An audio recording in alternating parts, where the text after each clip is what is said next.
Кыргыз тилин үйрөнүү 12 сабак. Саламатсыздарбы? Сиздер менен кайрадан жагымдуу маанай менен жолугушуп жатканыма абдан кубанычтамын.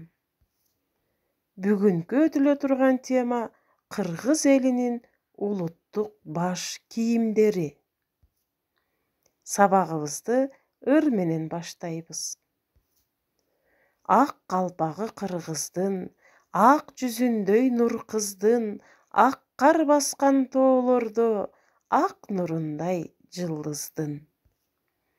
Ак шөкүлө айчүрөк, ак куу болуп барыптыр, сызып учуп асманда семетейге жагыптыр. Эми балдар, улуттук баш кийимдердин аттарын атап көрсөтөбүз. Бул эмне? Тебетей. Бул эмне? Элечек. Бул эмне? Калпак. Бул эмне? Шөкүлө.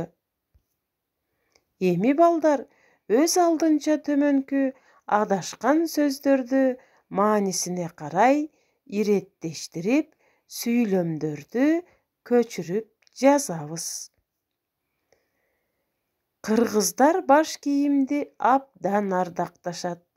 Баш кийимди жерге эч убакта таштабайт. Атасы баш кийимди өзүнүн уулуна берет. Ошентип 12 сабагыбыз аягына чыкты. Саламатта калгыла.